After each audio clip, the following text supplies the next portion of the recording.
पूर्ण उचलायचे पूर्ण. हा त्या वाटीमध्ये 7-8 बर्फाचे तुकडे आहेत आणि पाणी आहे आणि ते सगळे तुकडे या दोऱ्यानं उचलायचे एक सोबत.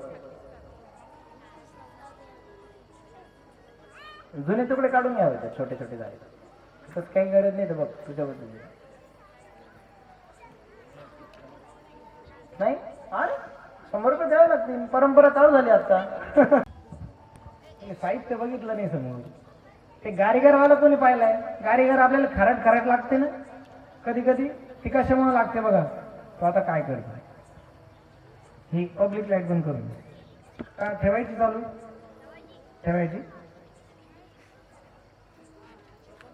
टावर लाईट बंद केलं चालेल ना? हा करून दे, बंद करून दे. तेच सांगितलं. तो काय करतोय आता, प्रत्येक बर्फाच्या तुकड्यावरती तो दोरा फिरवतोय. जसं गाठी कड्यामध्ये असतो ना टाकलेला, तसं तो त्या बर्फाच्या वरून फिरवतोय. प्रत्येक बर्फाला टच होईल असा त्याने त्याला चिपकवला. आता तो काय करतोय, त्याच्यावरती मीठ टाकतोय. खूप सारे टाकले, सगळे चिपकले पाहिजे. हे टाकून गुड.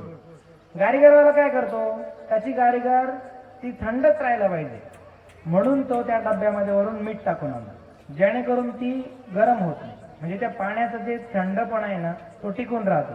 म्हणून तर चटका लागल्यावर आपण त्याच्यावरती मीठ आणि पाणी लावतो की जेणेकरून त्याचं टेम्परेचर.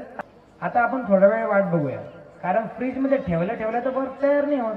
तसा मीठ पण टाकल्या बर्फ त्याला चिपकणार नाही.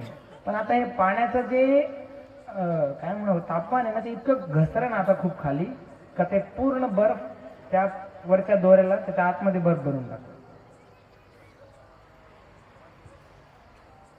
आपल्याकडे एलईडी नाही, आपण एलईडी वर दाखवला असता तो मस्त यांना आणला असतं समोर.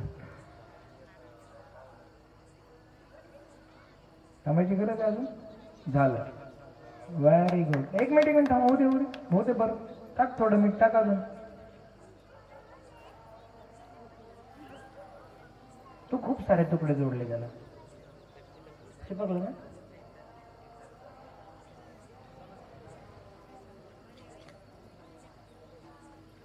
हे आई वडिलांनी आपल्या मुलांसोबत घरी करायचं आहे. हे शाळेचं उद्दिष्टच हे आहे की शाळा आपल्या घरात चालू करायची. मुलांसोबत असं खेळायचं. आपल्या युट्यूबला, इन्स्टाला सगळ्या रील्स आपण बघतो, मग एक दिवस ही पण रील्स बघून घ्यायची, त्याच्यासोबत हे करायचं. त्याला तुमची मैत्री होईल, तुमच्यावर त्याचं प्रेम जडेल, संबंध निर्माण होईल आणि त्याच्यातूनच तुमचे छोटे छोटे प्रॉब्लेम सॉल्व्ह होतील. पोरांसोबत करायचं घरी. ए बस रे बाबा, उचल आता. नाही ते एक पण. Very good. Again clapping for students. 100 रुपये आमचे साथ द्यायचं. कार्यात्मक पाहिजे. हे कार्यात्मक पाहिजे. आणि शिक्षण काय असतं, अभ्यासक्रमानुसार मुलांना शिकवायचं नसतं, मुलांनुसार अभ्यासक्रम तयार करत असतं. म्हणजे मुलांना काय डोक्यात घुसतं हे शिक्षकांना कळायला पाहिजे.